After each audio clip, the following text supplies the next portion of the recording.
So excited to have Dr. David Smith with us.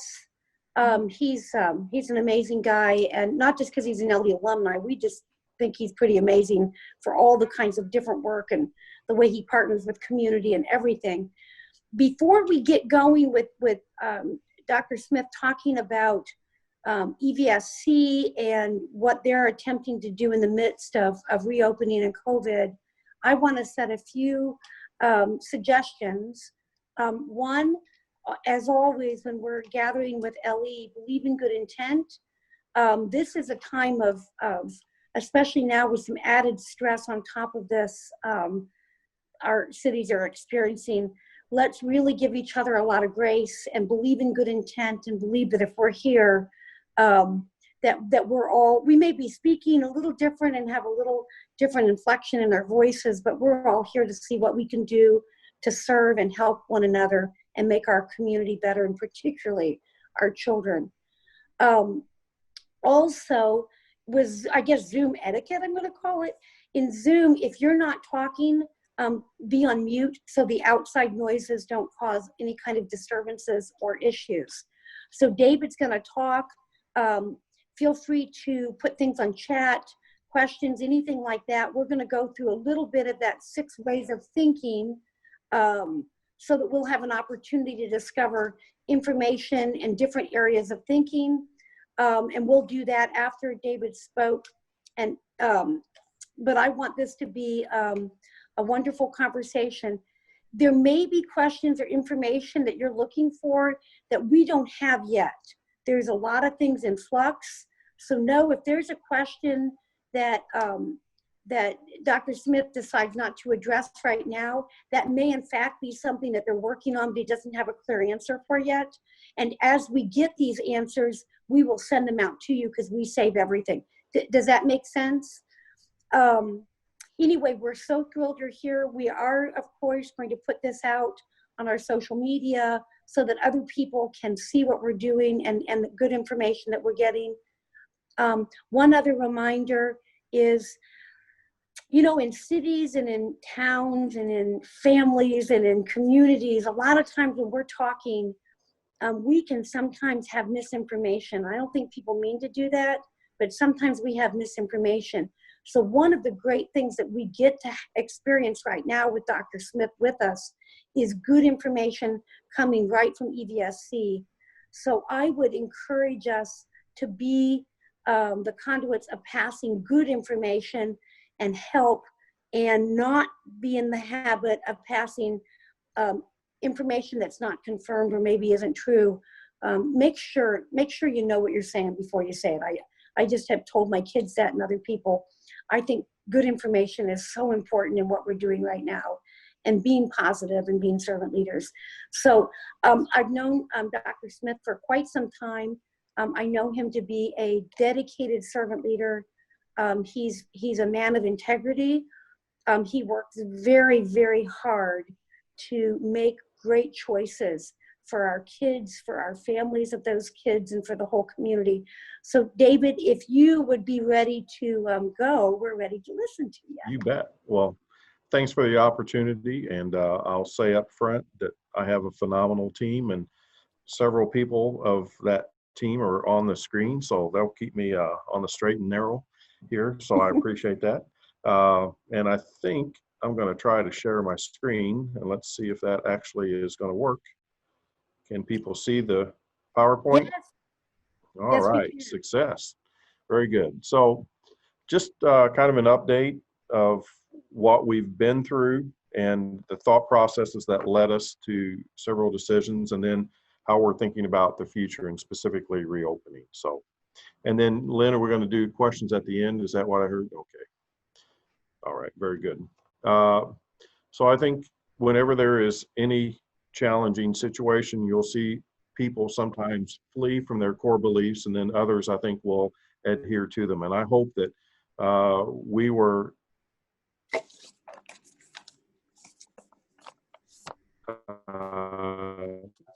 an example of how you, and our vision, our mission, and then clearly our values.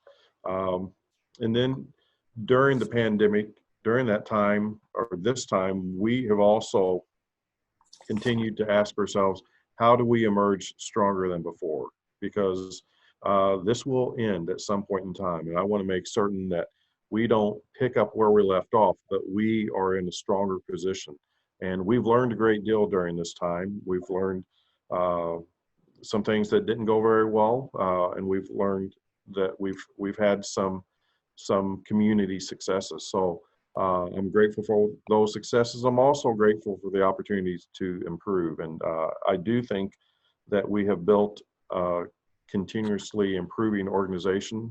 We've put systems and structures in place for that. And I think that that has served us well, and hopefully will continue. So when we look specifically at student priorities during the pandemic's initial stage, and I think we are exiting that initial stage now, we wanted to make certain that our students were safe and fed. We wanted to make certain that learning continued. And we also wanted to make certain that seniors were in a position to graduate. So I'll touch on each of those three. When we think about students are safe and fed, hats off to our teachers and our administrators and all of our staff. We were in regular contact with 98% of our students. And then for the students that we were not able to have that regular and ongoing contact with, we are blessed to have an EVSC police force, if you will. We have a chief and 8 officers, and they made door-to-door contact with our students and with our families to make certain they were safe and to check on them and to see what they needed. So I think that that's important for people to know, because we try to understand that we educate the whole child. We're not just here for reading, writing, and arithmetic. We truly do want to educate the entire child, and we think that you're not successful until you do that. So our student safety was paramount. And then we also wanted to make certain that our students were fed. And we did that really through a variety of means. There is the summer feeding program, and the U.S. Department of Agriculture allowed us to follow those guidelines, which are somewhat different than our traditional school feeding program. But even with that, we were not as successful as we knew that we needed to be, because there were a number of students that could not make it into the sites, or just had various issues with doing that. So we have a great partnership with AmeriQual through our RAMP program that I would be happy to discuss with you at some point in time, but it's probably beyond the scope of tonight's conversation. But because of that existing partnership, we were able to ramp up and go through all the bureaucratic hoopla that we needed to be able to provide meals ready to eat for our students. So over the course of a month, we provided nearly 400,000 meals in 1 month to our students. And that's a big task. We did that certainly for a variety of reasons. One I referenced earlier was just students and them being able to pick up the meals, but then also it's difficult, especially from the onset, to understand social distancing and to make certain that our staff members were safe as they were preparing meals. So we went from preparing and distribution to basically distribution. And when we decided to begin that initiative, we were serving about 5,000 meals a day at our highest level. So then we added 60% to that, and we had 8,000 meal kits ready to go. And each meal kit contained 10 breakfast and 10 lunch. And unfortunately, the demand exceeded the supply. The initial request or proposal to AmeriQual was that they provide 5,000 boxes. Just to be on the safe side, we upped that to the number that they could provide, which was a max of 8,000 that first week out. And as you know, the demand exceeded the supply. So then we went to 10,000 meal kits for the last distribution. And we also changed how we were distributing the food. So I know that there's still kids going hungry, and that bothers me. But I also think that perhaps kids are going hungry not because of a supply issue, but because of an awareness issue. and maybe they're not certain how to utilize all of the phenomenal community assets that have come together to help feed our community. Um, so as we saw that the capacity in community had increased, then we're returning now to our traditional summer feeding program. But I think we're pretty unique in that I don't know of another district that had the concept of utilizing meals ready to eat, and we were blessed to be able to use a community partner to do that. There were other school communities in Indiana that followed our lead. So I think it's always good to know that AmeriQual served beyond the Evansville community. Wow. In terms of learning continues, it was an interesting dynamic because we learned that Avon had been shut down. That was back on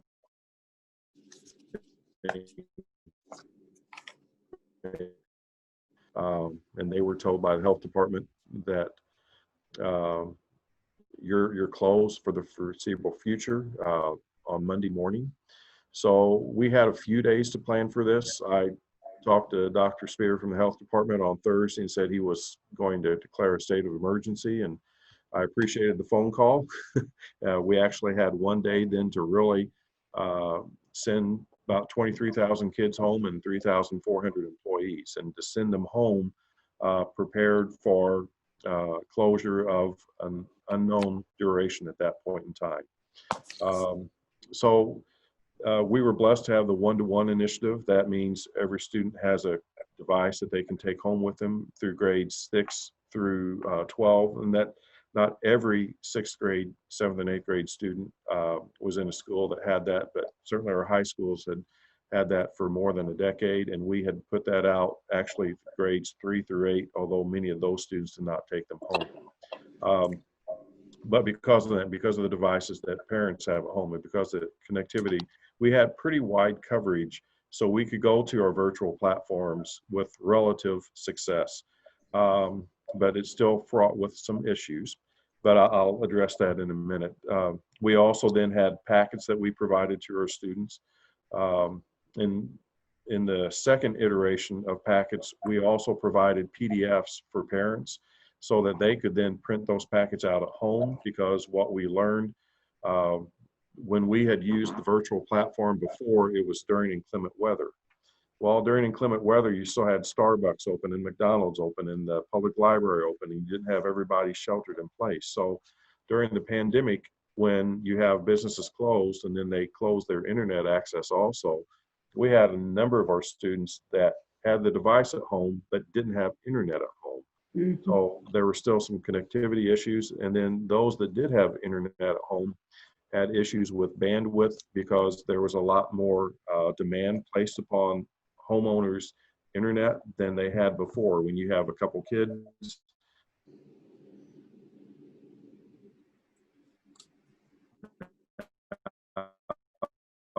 doing school at home, that's in future iterations if the need is there. And then finally, once again, leveraging great partnerships that we have in this really phenomenal community, WNIN, we approached them actually before I think we were shut down and said, hey, could you provide airtime for us if we provided, materials? And they said, absolutely, we will do that. I've never, I shouldn't say never, that's a long, long time. I can't recall of another time when a community partner has said so openly, you tell us what you need and we'll be there for you. And they were just phenomenal and continue to be. In fact, starting Monday, they're providing 2 hours of time for us from 9 to 11, and teacher created content is going to be provided Monday through Thursday, once again on WNIN. So just pretty phenomenal. And then just to give you an example of the total team effort, our folks that are experts in social emotional learning also created lessons, because one of my huge concerns during the pandemic as well as coming out of it is the emotional state and the mental health state of everyone in our community. So all of our lessons had a format to where they began to where students would be in the position of being calm, alert, and ready to learn. And that's a mantra that we have for all of our in-person classes. So that's just an example of the breadth of effort that our teachers went to. We had some synchronous learning, but most of it was asynchronous. Synchronous being real-time. Teacher is on WebEx, or we don't use Zoom because of some issues, but on WebEx. So it is teachers are right there and can see the students, and that works well for some, doesn't work for everybody. But it's been certainly a learning curve for a lot of folks, but and we've continued to learn through that, and I'll address that in just a little bit. And then finally, seniors are in a position to graduate, and a lot of that was guidance provided from the state. And while that changed a few times, I think they finally landed on a spot where we know seniors were hopefully harmed in this. It was kind of a harmless approach.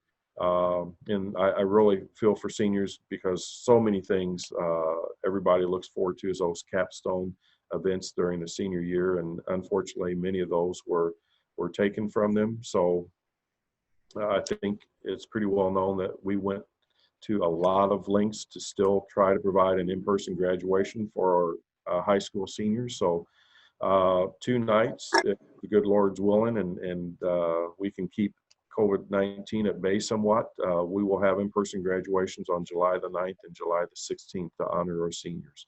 And we did that with a lot of input of our seniors and their parents, and appreciate our high schools going above and beyond. But we're really hopeful that that works. And if it doesn't work, then we will be able to put our head on the pillow at night knowing that we did everything we possibly could to provide that opportunity for them. So that's kind of what we did before.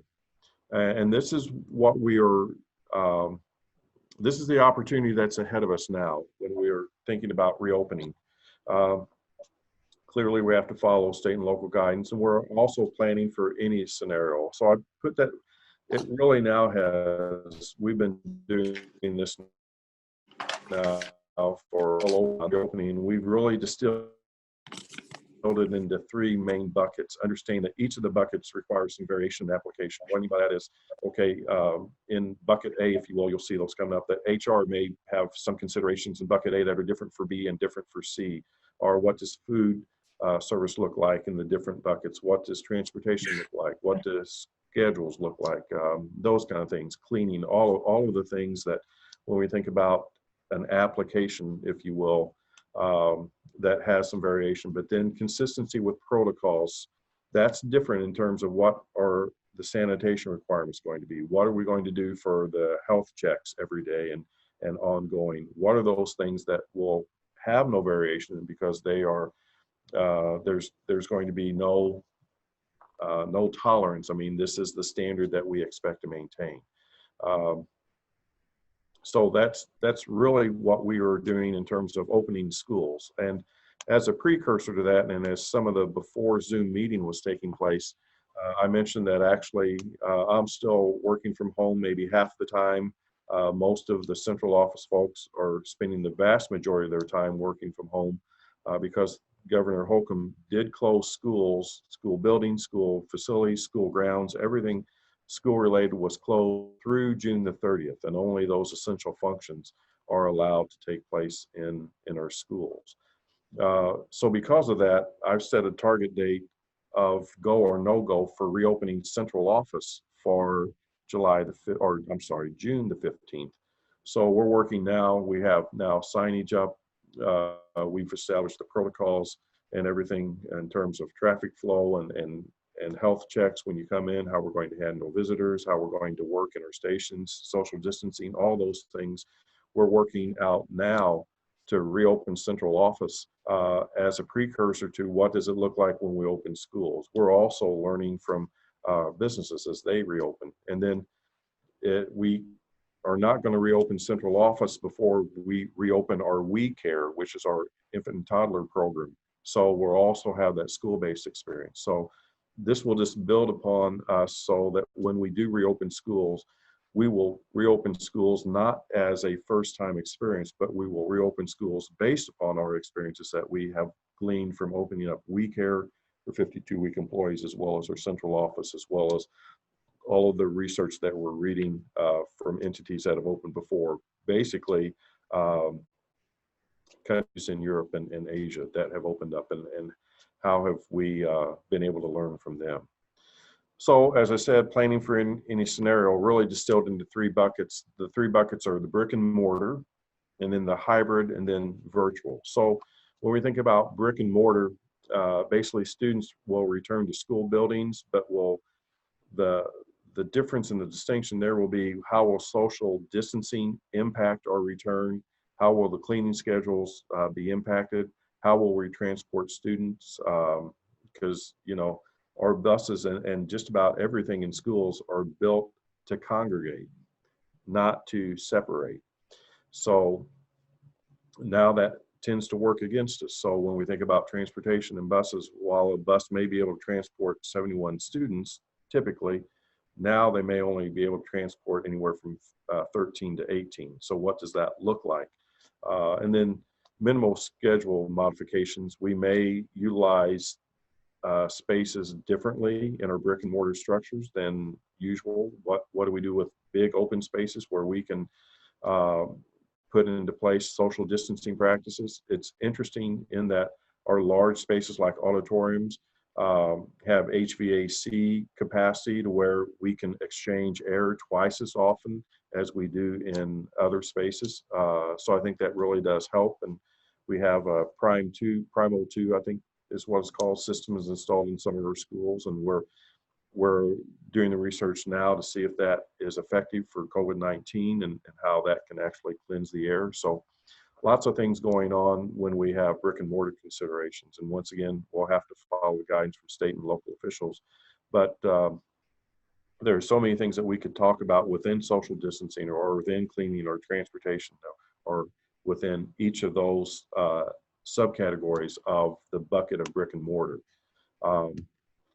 But then when we think about hybrid, okay, so that's going to be utilization of a blend of in-person and online learning. So if we cannot accomplish, for instance, social distancing in the brick and mortar setting without having just fewer kids in the buildings, then what does that look like? Do we do an A-B schedules to where students go to school on Monday and they do their learn at home on Tuesday? What does that look like? I know that's very problematic for elementary age kids when you're thinking about childcare. So do we reconfigure some of our elementary schools to go into some of our middle school spaces? What does that look like? How do we accomplish this when it may be a possibility that our schools, while we're accustomed to them being on a very similar schedule, what does it look like if perhaps our schools will not be on a similar schedule? And then we have many of the same considerations as in brick and mortar settings in terms of transportation, cleaning, actually, you know, so what does all of that look like? And how do we accomplish that in a hybrid sense? And then when we look at virtual learning, there really, I think, two options there. I mean, we've had that now for a number of years. It actually is a nationally acclaimed virtual academy. I know Virtual Academy's got a bad reputation in Indiana last year for some just, I think, horrific practices and deceitful practices. But our virtual academy is a stellar virtual academy and one that tremendous number of people have found success in. And I think that option would be best for students who will not return to a brick and mortar setting for the entire year. And that could be, I think, for a variety of reasons. My preference, though, would be option 2 for students, and we're going to call that school at home, because we do think that there are a number of students whose parents may be hesitant to send them for a variety of reasons, but then after a month or two, then they have a greater comfort level, and we want that transition to be seamless. So basically, the school at home is going to be connected in with their home school, and they would be taught by teachers that they are familiar with. Because to me, at the end of the day, it is the relationships that students form with adults that matter most. So when you're able to retain those school-based relationships, I think that is vitally important. So if we have, so all of these are just, as I said, potential scenarios. So if something like this would work out, then we would probably have a teacher that is already on the staff at elementary school A, then instruct students, and they would be going in tandem with their first grade classmates or their second grade classmates, so that then if when parents have a comfort level that is higher, or when we know things have subsided and they want to return them to school, we already have the staffing in place, and then the relationships are already built, so that transition would be pretty seamless. I will tell you, I think a lot of parents have learned that homeschooling and virtual academies are not a panacea. It requires a tremendous amount of effort on the part of parents and students alike.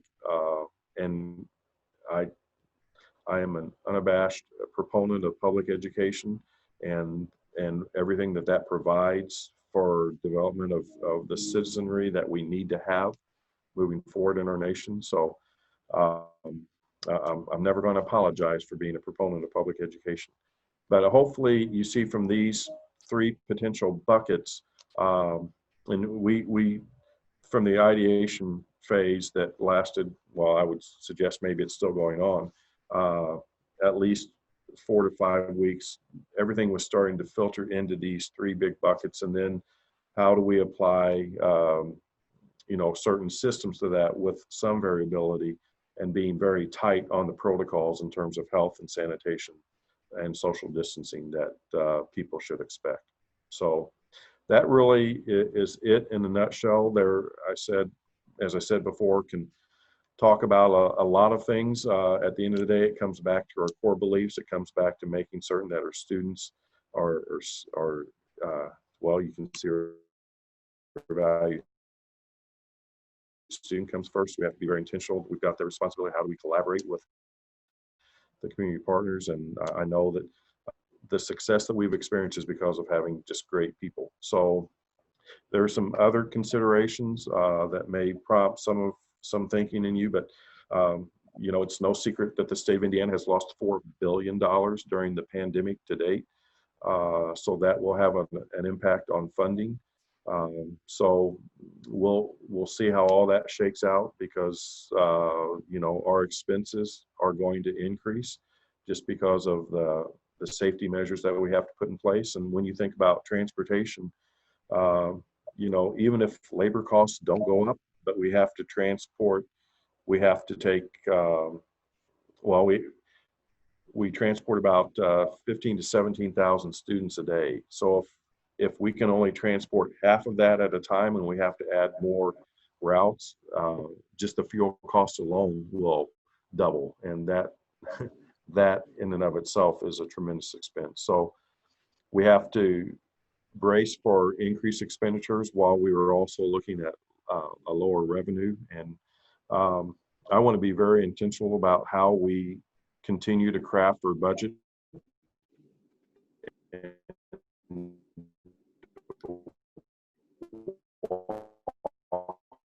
through this, because temporary basis, and then can restart once again by retooling. Once again, but we are retooling with the human capital, with the expertise that brought us great solutions. I don't want things to be dismantled and then have to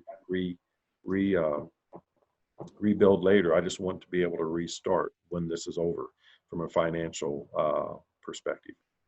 So lots of things there. Be happy to answer any questions, or just entertain whatever conversation you'd like. David, thank you so much. That was fabulous to get an understanding about what you all have been through and the amazing innovation. What I'm going to suggest is that if you have a question, let's try, just because it's a fairly small group, if you've got a question, unmute and go ahead and ask that question. If something's burned and it's not quite your turn, put it in chat so we don't forget it.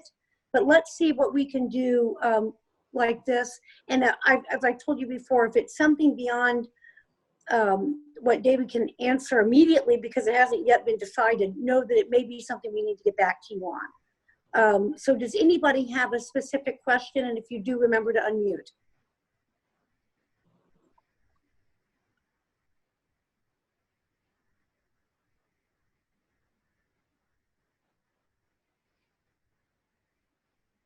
David, it's Timothy. Yeah. For the resumption of school for the coming semester, are you looking at the standard timing and applying one of your three models to that standard timing, or are you going to modify the calendar a little bit to implement them? You know, thanks, Tim. I know Kentucky and other states have, I believe it's Kentucky, but I know other states have said, you know, specifically New York, we may cut summer short and start school early in order to make up for the learning loss that occurred. So far, Indiana, I think, has been somewhat moot on that. I know that there are a lot of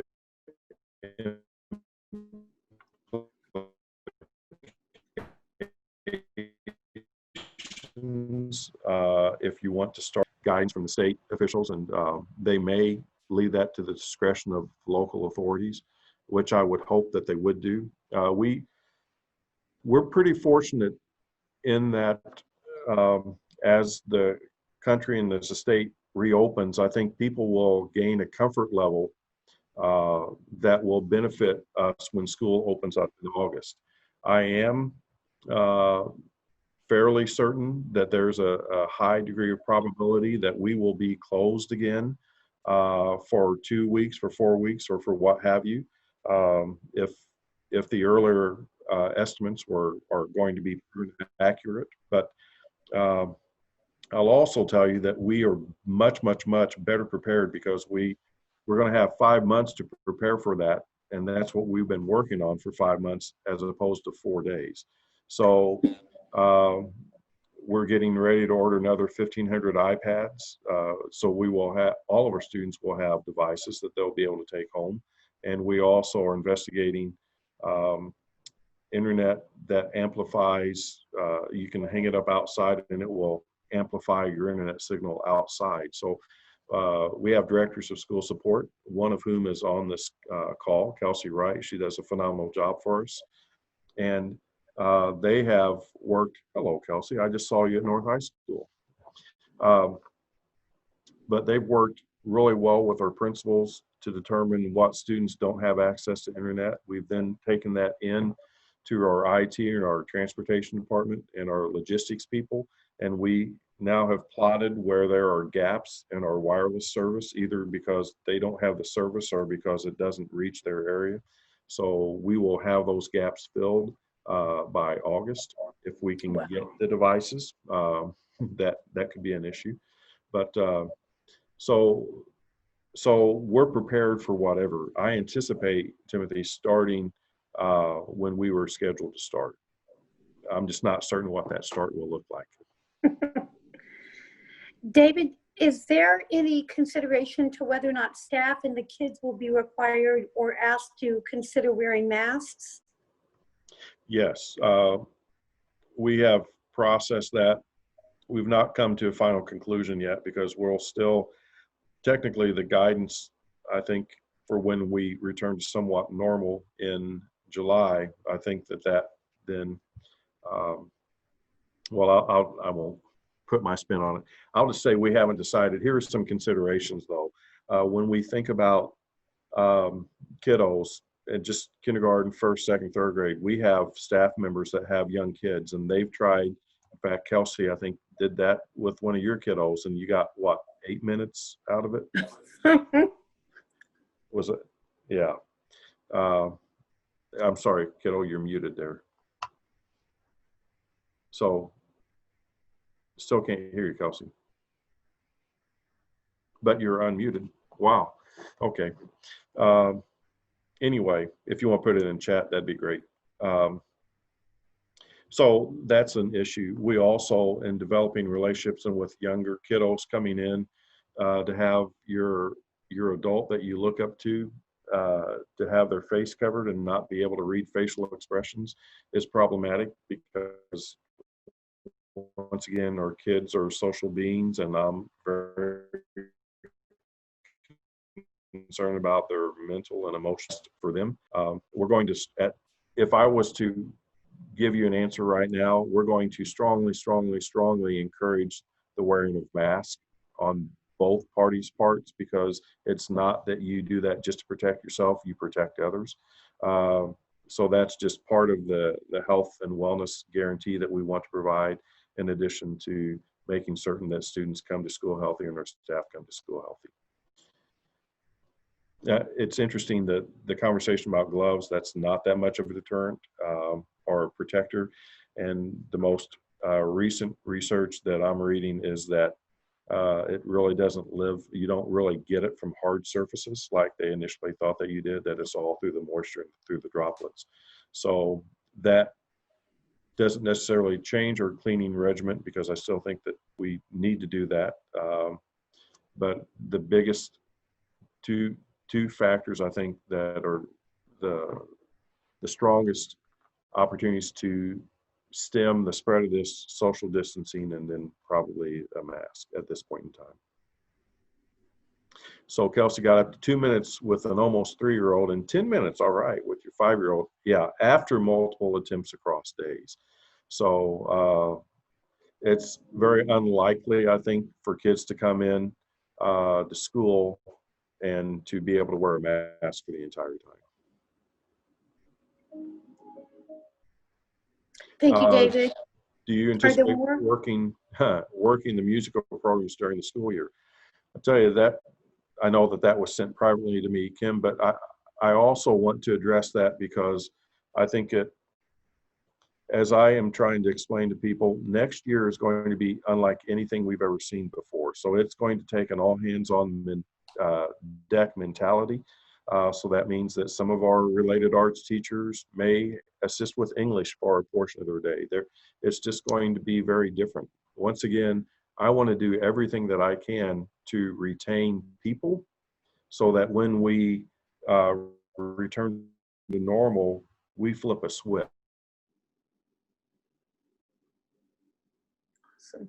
Talking about reduction in force with teachers and those kind of things, and people are preparing for like a 25% reduction. You know, that's $35 million for us. There's no way you can cut yourself $35 million and have any semblance of what people should expect from their public school system. So the other financial side of that is, you know, Indiana cannot have deficit spending as a state because of the Constitution. So I think many states are like that. And I do believe that with the federal government being able to print money, so to speak, that I think a lot of states are looking to the federal government once again for assistance. So. David, one of the things we'd love to know as LE alumni is, what can we do to help you? Like, I mean, think of the alumni as this extra group of hands, and we've got people that want to volunteer time, dollars, every possible thing we can do to help. Mm-hmm. Let us know what we can do, and we will put that out and get you every bit of help that we can. Well, I appreciate that. And, you know, incredible thought partners in LE. So I would just ask that if you have, you know, there's nothing that is, I think, off the table. You know, if you have something that, you know, hey, have you considered this? I would love that. One of the things that I still, as I mentioned earlier, don't have good solutions as far as transportation without, you know, because when you think about weakened immune systems, when you think about categories of individuals that are at risk, you know, there are 600 of our employees that are 60 and older. You know, and a lot of our bus drivers are driving a bus as kind of a second career because we have great benefits, so they have access to health insurance, but they may fall in that category of a more at-risk individual. So I'm concerned about not having the staff that we need and then having greater demand than we currently have.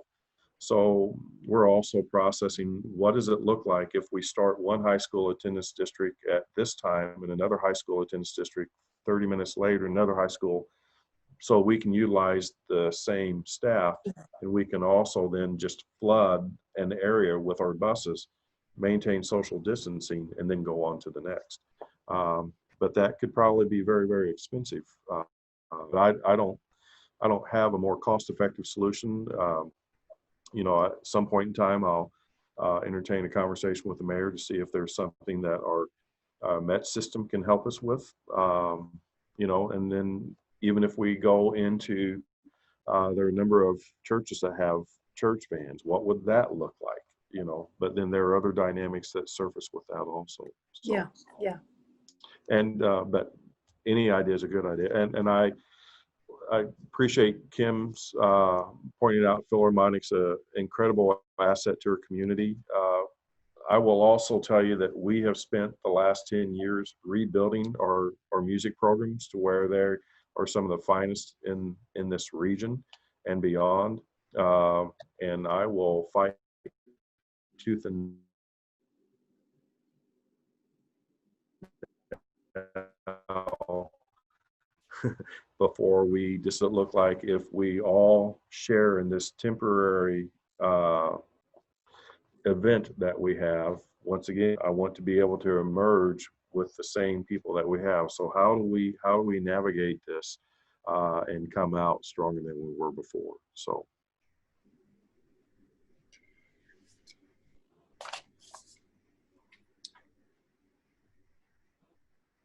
We got any more, folks? With the increase in the expenses and potential decline in revenues, how do you anticipate that will impact potential new hires and retention of staff? I know the teachers kind of have a contract. Is there talk of like prorated pay or to kind of offset of that, or reduction in extracurriculars such as football programs, bands that kind of have larger capital outlays and are hard to social distance? Yeah, and I tell you, Luke, there I have in front of me a paper. Well, you can see that lists basically, the key considerations that I want all of our folks to bear in mind. And so I'll make recommendations to our board of school trustees. But I will tell you that the goal that I have is to keep all of our current employees employed. That may mean that we don't fill positions, that we have some folks work out of their area for a little bit. I hope that we have the understanding and flexibility and latitude of our employees. I will tell you that we have kept all of our employees paid during this time. That's not the easiest thing to do, but we were blessed to receive CARES Act funding the first go around, but that really is to help us with cleaning, to buy supplies, to do things like that. That's not going to begin to make us whole, but we're already eliminating non-essential purchases. There are a series of other steps that I really don't want to share publicly until I've had an opportunity to share with our employees and with our board. But I have a listing in prioritized order that would hopefully keep all of our current employees employed, because that is so near and dear to my heart. There's enough hardship out there, and with unemployment now in our nation hovering around 15% greater than it's been since the Great Depression, we don't need to add to those kind of worries. And I hope and pray, and I'm confident that we'll have the understanding of our employees to help us get through this temporary situation. And maybe it's best to say it this way: it's only going to be a more permanent situation if we take actions now to the detriment of our enterprise. And I don't want to do that. I want to make certain that everything we do is very thoughtful, not just for the moment, but thoughtful for long term too. Thanks so much for your comments, Dr. Smith. I have been in the back of my mind concerned about the music programs because they had such an influential, part of my education. When people talk about, how did you learn discipline? How did you learn to work in a team? All of those skills that people will comment on. I'm like, well, I didn't just wake up with them, trust me. So one thought, just as someone mentioned, music is a little bit higher of a capital expense. If at some point there's a list of needed instruments, I think there would be a lot of people who have a lot of instruments at home who would, if there was a place that we could take them, if you said H&H Music, I would even pay to have those refurbished to the point where students could use them if I knew that would help keep a program viable. So as you think through, as Lynn said, there are things that we have in our homes or anything we could go out and support. I know especially for those extra programs that you're working so hard to keep, a lot of us have a very close affinity for some very personal reasons. Hey, thank you so much. Both my boys went through our music programs. I'm a product of EVSC. I was a little bitty trumpet player in the 4th grade, and it served me well. But I also, I think maybe part of LE's strength also is the ability to communicate accurately with the citizenry of our community. And if you cut programs, but you still have students in attendance, you've really not done anything to eliminate or to make your bottom line more whole. So because those kids are still going to go somewhere and do something. And when I had my last several years, when I was high school band orchestra director, I was one person, had 350 students. So, I wanted all the kids I could have. So that's a pretty efficient use of time and talent, I think. But no, I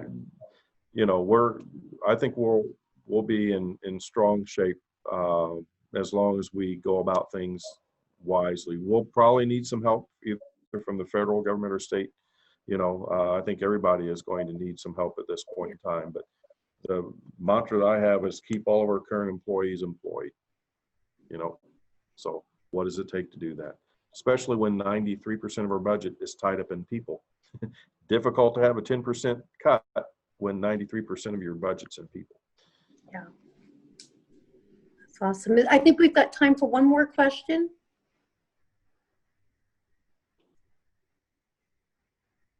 Hi. Or one more comment. Kathleen. Go ahead. So I had a question, and I guess this also goes into what people can do to help. So with how everything happened at the end and people maybe didn't have access to some support they could have gotten, maybe fell behind on their schoolwork, is there a thought to give students tutors if it is to catch them up to the level they should have been when they start in September? Is there a program to assess kids so that you can see so no one falls behind because maybe they didn't have access to what other people had? Yeah, thank you. Actually, our academic folks, and Kelsey, I don't know if your mic is working now yet, but our academic folks have done a great job of willowing out a lot of the standards that are nice but are not essential. We actually have, I think it's 21 or 23 years worth of standards to cover in Indiana during your K through 12 experience. Now, I don't know about you, but my math doesn't add up, how you can cram 21 years in 13 years. So because of COVID-19, it really has, it's one of those things that's somewhat fortuitous in that it has made us take a more intentional look.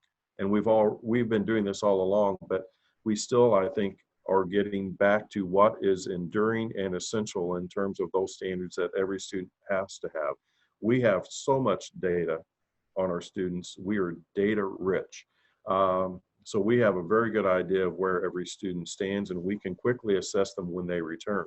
But your point about tutors, I think, is also spot on, and that's where LE and churches and others can help, because all of our students grades 8 on up have access to the Khan Academy, and that is a self-paced curricula to where the tutor doesn't have to be a whiz on calculus. They just have to be that motivation and that support, and then and that accountability partner, if you will. So students can get on the Khan Academy. We also have a number of other interventions for elementary age kids that are self-paced that will help walk them through, and we're getting additional ones for this coming school year. So I didn't really address too much on the academic end of things because I think that's what schools are known for, but that's probably my bad for not helping the public understand that we have phenomenal people that that are working on that every day. Kelsey, you have anything that you want to add to that? Because I know you were instrumental in initially calling all of that down. Can you all hear me now? Yes. Okay. So I know that eliminating or narrowing standards can sound a little scary to a parent or even a teacher, but I want to make sure everybody knows how thorough the process was in identifying what those standards are going to be that are more so focused on. So they looked at standards that can be leveraged across content, that endure into your real life, and are weighted on an assessment by the state. And so we use those 3 criteria to make sure that when we were saying these are the most important standards, that we're going to make sure that every single kid knows when they leave us, no matter where they're coming back to us. And we will do a pre-assessment. We will have interventions in place. All of my coaching team and all the other people like me and their coaching staff have been curating high quality resources for small group instruction for that differentiation, because we know that students who already had a gap, that gap's just going to widen. So we're doing all of that right now over the summer, so when our kids come back to us, we have everything we need to give them what they need. Awesome. Hey, at this time, I would love to invite anyone on the call to go to chat. If there's something that you feel you could offer or you would love to work on to help EVSC in any way, if you'd be willing to tutor, if you'd be willing to drive, if you'd be willing to, whatever you can think of, any kind of innovative thought, add that so we can be sure and connect you with some of the great work that EVSC is doing. David, do you have anything? Whoops. I think you just muted. Let me see if I can unmute you. There you go. Is that? Oh, okay. Was I muted? I was pushing along on my phone. I think I did. But so if there's anything that you want to finish with, the last words, and hopefully people are throwing in the chat what they can do to help. Yeah, well, you know, I think what I'm trying to do with our enterprise is to make certain that this temporary phenomenon, as difficult as it is, that the impact of that isn't elongated because of actions that we take now that are not. So I just want to make certain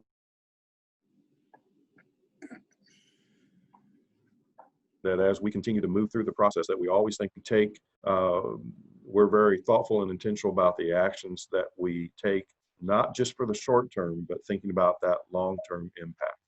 And we're going to get through this, and we're going to get, and when you think about it, Evansville and this region has fared far better than many other regions, than just about any other region, I think, in the Midwest. And I think that's because of the actions of the leaders in our community. They took action early on, and I think lives were saved because of that. And we're gonna be better because of the community's actions working together. Awesome. Well, and one of the things that we've noticed throughout the community, and every time we do one of these kinds of things, David, is that through this tremendous change and ambiguity, there's a lot of innovation possible that can happen relatively quickly. So we're able to make great change that will benefit us long term. So I know EVSC is doing that in such a great way. So we're so proud of our school system and what you all have been able to do for kids. So I can't tell you enough how much gratitude we feel towards you and EVSC and what you all have done. So thank you so much for being on this Zoom talk with Ellie, and we'll put this out to a lot of people, and as we get questions and thoughts and people willing to assist, we'll pass that on to you. Okay, thank you so much. Thanks everybody for taking time. Thank you. Wow.